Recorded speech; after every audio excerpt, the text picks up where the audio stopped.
우리 고난주간 큐티 말씀 마가복음 14장 12절에서 26절의 말씀은 사랑의 새 언약으로 초대하는 만찬, 예수님께서 제자들과 마지막 유월절 만찬을 하고 계신 내용의 말씀이라고 할 수 있습니다. 우리 출애굽과 또 이스라엘의 구원을 기념하는 이 유월절 만찬, 전통적인 이 만찬의 의미를 통해서 예수님의 구원하시는 그 구원의 은혜를 우리가 생각하게 됩니다. 예수님께서 마지막 만찬을 제자들과 함께 하시면서 아주 의미심장한 말씀을 하십니다. 누군가 자기를 배반할 것이다. 그것을 예언하십니다. 너희 가운데 하나가 나를 배반할 것이다. 지금 나와 함께 먹고 있는 사람이다. 다른 제자들은 이 말씀을 이해하지 못합니다. 도대체 이게 무슨 얘기를 하시는 건가? 그러나 가룟 유다는 알았겠죠. 예수님께서 그 모든 앞으로 되어질 일을 말씀하고 계신 것입니다. 하나님의 구원을 이루는 모든 과정 가운데 예수님의 제자 중 하나가 예수님을 배신하여 예수님을 팔아 넘기는 사건들을 우리가 보게 되는 것입니다. 마지막 유월절 만찬을 통해서 예수님은 이 땅에 오신 목적을 말씀하고 계십니다. 예수님은 자신의 몸을, 자신의 피를 다 내어주시는 것입니다. 그래서 우리가 빵과 포도주를 먹을 때 이것은 예수님의 몸과 예수님의 피를 우리가 상징하는 기념을 우리가 갖는 것이죠. 예수님의 십자가의 죽으심은 어떤 의미인가? 우리를 구원하시는 바로 십자가 그 구원의 능력은 바로 예수님께서 모든 것을 다 희생하시는 사랑과 은혜라는 것입니다. 예수님께서 자신의 모든 것을 다 내어주셨습니다. 우리를 위해서, 우리의 죄를 용서하기 위해서, 죄를 사함받기 위해서 예수님은 자신의 몸과 자신의 피를 다 내어주셨다라는 것입니다. 예수님의 희생과 그 구원의 은혜를 우리가 생각해 볼 때 십자가의 죽으심은 바로 그 믿는 자들을 위한 구원의 은혜다라는 것입니다. 오늘 말씀을 통해서 유월절 어린 양 예수 그리스도의 구원의 은혜와 사랑을 생각할 수 있기를 바랍니다. 12절을 같이 보겠습니다. 시작. 무교절 첫날 유월절 양을 잡는 날에 제자들이 예수께 물었습니다. 우리가 주를 위해 어디에 가서 유월절 음식을 준비하는 것이 좋겠습니까? 오늘 예수님께서 유월절 만찬을 준비하고 제자들과 함께 최후의 만찬을 나누시는 장면입니다. 여기서 성찬의 기원 그리고 공동체의 의미에 대해서 십자가를 향한 예수님의 결단이 나와 있는 것이죠. 유대인의 무교절, 이 무교절은 유월절과 함께 일주일간 지키는 절기가 바로 무교절입니다. 특별히 이날은 유월절 양을 잡는 날이었습니다. 무교절 첫날이 유교절이 일주일인데 그 중에 첫날은 유월절 양을 잡는 날이다. 제자들은 예수님과 함께 유월절 식사를 준비하는 경건한 시간을 갖게 됩니다. 그런데 중요한 것은 유월절 어린 양은 누구를 상징하는 것입니까? 바로 예수님 자신을 상징하는 것이다라는 것입니다. 바로 예수님이 유월절 양이 되시는 것이죠. 13절을 보겠습니다. 시작. 그러자 예수께서 제자 두 사람을 보내시며 말씀하셨습니다. 성 안으로 들어가면 물동이를 메고 가는 사람을 만날 것이다. 그를 따라가라 하는 것이죠. 예수님은 구체적인 장소가 예비되어 있다라고 말하십니다. 성 안으로 들어가라. 누가 어디로 가야 할지 정확히 지시해 주시는 것입니다. 물동이를 메고 가는 사람을 따라가라. 제자를 보내시면서 어디로 가야 하는지, 하나님이 어디로 인도하고 계시는지, 물동이 메고 가는 사람 따라가라. 하나님의 섭리를 말씀해 주시는 것입니다. 오늘 예수님의 제자는 예수님의 말씀을 듣고 그대로 가는 것이죠. 14절을 보겠습니다. 시작. 그가 어디로 들어가든지 그 집 주인에게 선생님께서 제자들과 함께 유월절 음식 먹을 방이 어디냐고 물으십니다 라고 말하라. 여러분, 굉장히 놀랍지 않습니까? 손님을 위한 다락방이 있다는 거예요. 유월절 먹을 방이 예비되어 있다라는 거예요. 단순한 식사가 아니라 새 언약의 시작이 되는 예수 그리스도의 그 마지막 만찬이 제자들과 함께 유월절 먹을 방을 예비해 놨다고 그냥 그대로 찾아가라, 질문해라고 말씀하시는 것입니다. 15절을 보겠습니다. 시작. 그가 잘 마련해 놓은 넓은 다락방을 보여줄 것이다. 거기에다 우리를 위해 음식을 준비해 두어라. 여러분, 이 다락방이라는 것은 이 손님을 위한 방이라는 것입니다. 다락방. 나그네 손님 누구든지 와서 쉴 수 있도록, 거할 수 있도록 손님을 위한 방이죠. 예수님은 모든 상황이 예비되어 있다라는 것을 제자들에게 말씀하시는 것입니다. 예수님과 이 제자들이 함께 이 유월절 음식을 먹을 수 있는 넓은 다락방, 우리를 위해 음식을 준비해 두라. 예비된 다락방이 있을 것이다. 오늘 주님이 하시는 모든 일에는 하나님께서 예비해 놓은 손길이 있다라는 것입니다. 그대로 따라가면 그 방을 차지하게 될 것이다 라고 말씀합니다. 하나님이 하시는 모든 일에는 하나님께서 미리 예비하시는 놀라운 기적의 은혜가 있는 줄 믿습니다. 16절을 보겠습니다. 시작. 제자들이 떠나 성 안으로 들어가 보니 모든 것이 예수께서 말씀하신 그대로였습니다. 그래야 그들은 유월절을 준비했습니다. 여러분, 예수님의 제자들에게 시켜서 성 안에 가서 물동이 메고 가는 사람 찾아가서 다락방이 어디냐고, 음식 먹을 방을 달라고 말하라 그랬죠. 예수님 말씀하신 그대로 모든 것이 진행이 되었다라는, 제자들이 순종하자 말씀대로 그대로 이루어지는 것입니다. 여러분, 하나님의 역사가 일어나려면요, 하나님 말씀에 그대로 순종해야 되는 줄 믿습니다. 모든 것이 예수님 말씀하신 대로 그대로, 말씀하신 그대로였다. 우리가 이전에도 민수기 말씀에서 모세는 하나님 말씀하신 어떻게 해요? 그대로 순종했다 그랬죠. 그들은 유월절 모든 되어지는 과정들을 예수님 말씀하신 그대로 되었다. 17절 말씀 같이 보겠습니다. 17절 시작. 그날 저녁이 되자 예수께서 12 제자들과 함께 그 집에 도착하셨습니다. 모든 것이 그대로 되었다 하는 것입니다. 여러분, 이 저녁이라고 얘기하죠. 저녁이 되자.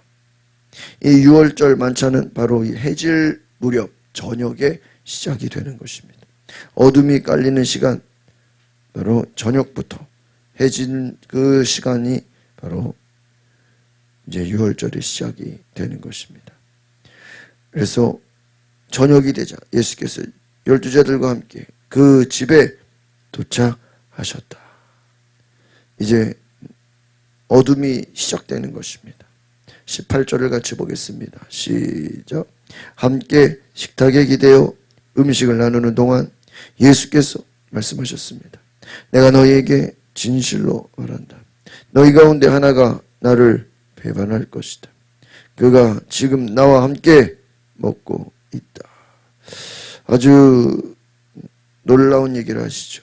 음식을 기쁨으로 나누고 있는데 너희 가운데 하나가 나를 배반할 것이다. 예수님은 배신자를 말하시며 제자들 가운데 갑자기 어떤 무거운 위기감을 조성하십니다. 하나님의 구원의 역사 가운데 인간의 죄성, 인간의 연약함, 바로 예수님을 배신하는 그런 일들이 있을 것이다. 배반할 것이다. 그것을 말해주고 있는 것입니다. 예수님은 앞으로 되어질 모든 일들을 미리 다 말씀하고 계세요. 이미 앞에서도 유월절 음식 먹을 방이 예비되어 있음을 말씀하시고 어떻게 해야 되는지 말해주시죠. 이제는 또 제자들 가운데 하나가 배반할 것이다. 그것을 말해주고 있다는 것입니다. 깜짝 놀랐을 것입니다. 19절을 같이 보겠습니다. 19절 시작. 그들은 슬픔에 잠겨 한 사람씩 예수께 물었습니다. 설마 저는 아니지요? 그들이 슬픔에 잠겨 너무 놀라서 얼마나 깜짝 놀랐겠습니까? 제자들은 자기 자신을 가르치면서 주님 저는 아니죠. 깜짝 놀라서 물어보는 것입니다.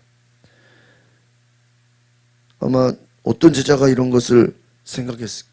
너무나 놀라서 겸손하게 물어보는 것이죠. 자신의 연약함을 고백하는 것입니다. 내가 그런 사람입니까? 20절 말씀 보겠습니다. 시작. 예수께서 대답하셨습니다. 12명 가운데 한 사람이다. 지금 나와 한 그릇에 빵을 찍어 먹는 사람이다. 와, 아주 구체적으로.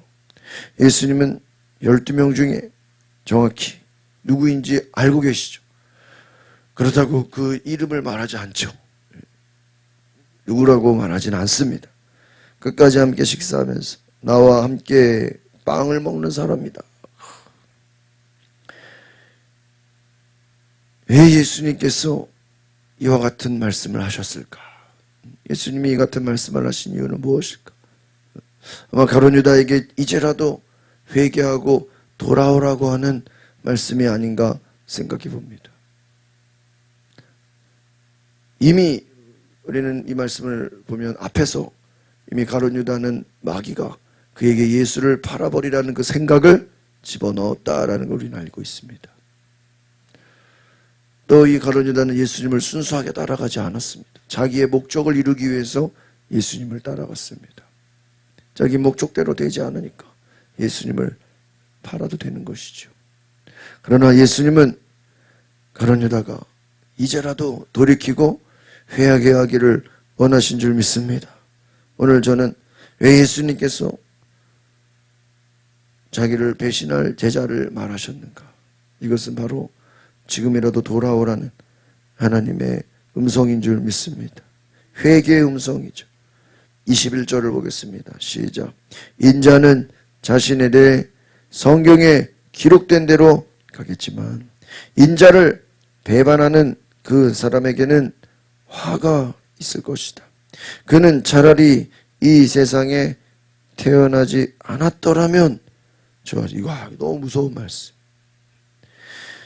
인자는 자신에 대해 성경의 기록대로 가겠지만 이 말은 뭐예요? 어차피 잘 들어보세요. 예수님의 제자 중 하나가 예수님을 팔아버리는데 굳이 그렇게 배반 안 해도 예수님 팔지 않아도 어차피 예수님은 바리새인들, 율법사들, 제사장들 손에 예수님은 어떻게 돼요? 잡혀가요.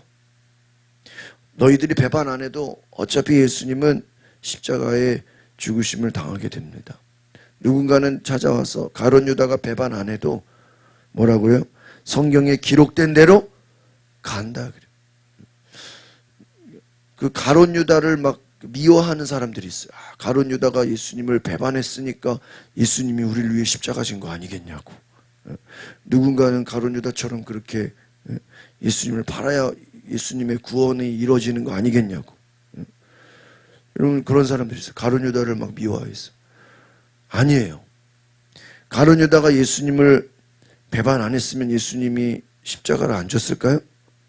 여러분 제사장과 그 앞에 이미 앞에서 바리새인들 율법학자들은요 예수님을 수없이 죽이려고 모의하고 있었어요.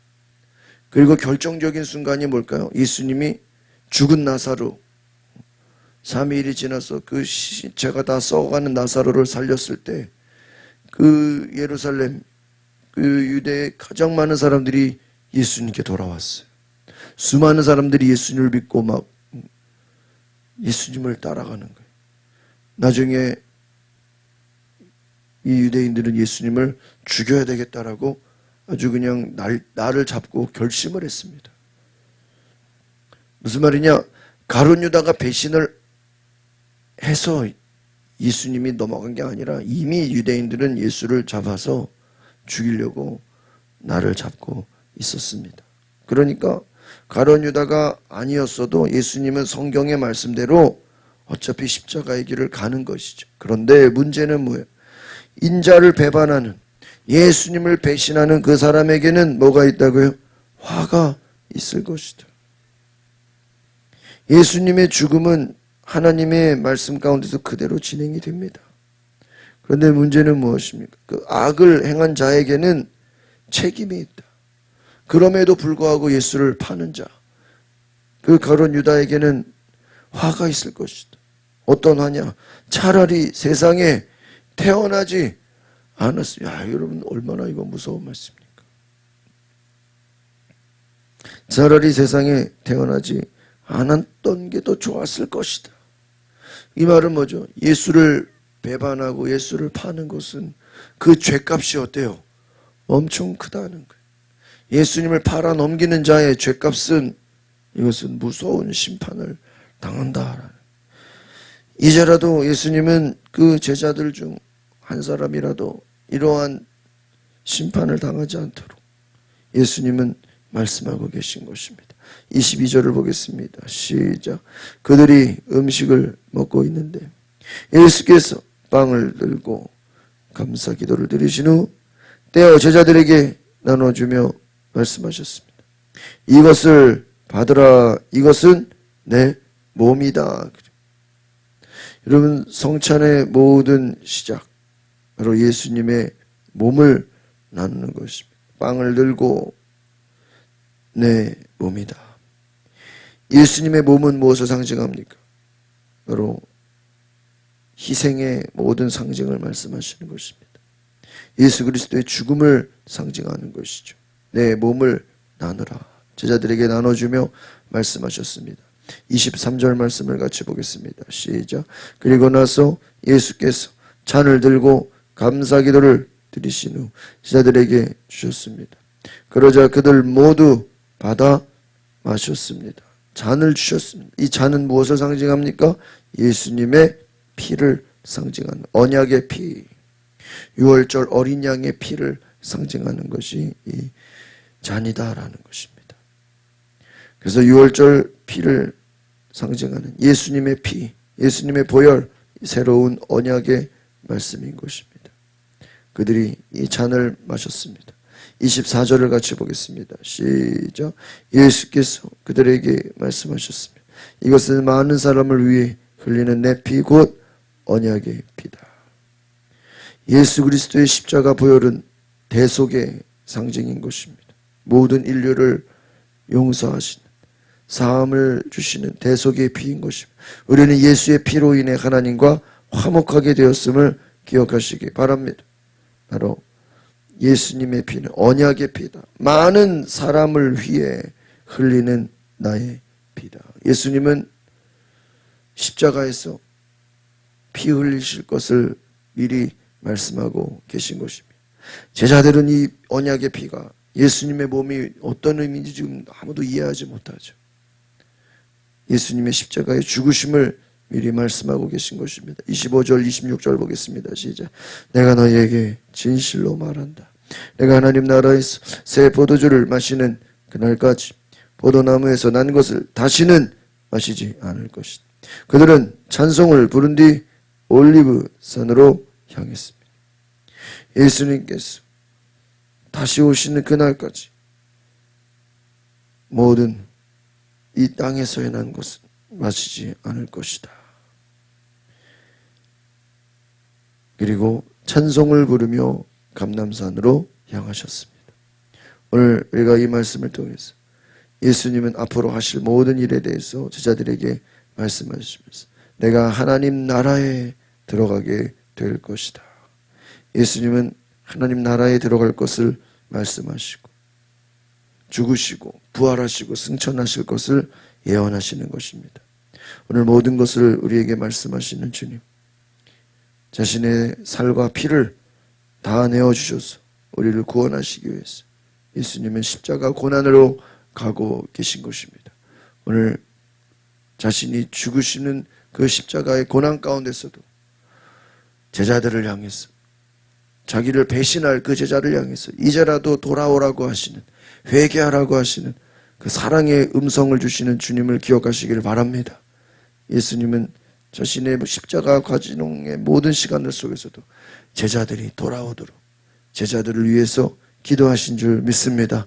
기도하겠습니다. 거룩하신 주님, 주님은 십자가를 지시는 모든 고난의 과정 가운데서도 한 명의 제자라도 포기하지 않고 그가 예수님께 돌아올 수 있도록 다시 한번 회개의 기회를 주시고 이제라도 돌이킬 수 있는 은혜를 주신 줄 믿습니다. 세상 끝날까지 제자들을 사랑하신 그 예수님의 사랑의 은혜를 기억하며 우리를 위해 십자가를 지시고 물과 피를 쏟으신 자신의 몸을 다 내어주신 그 십자가 사랑의 예수님을 기억하고 감사하게 하옵소서. 예수 그리스도의 이름으로 기도하옵나이다. 아멘. 우리 시간에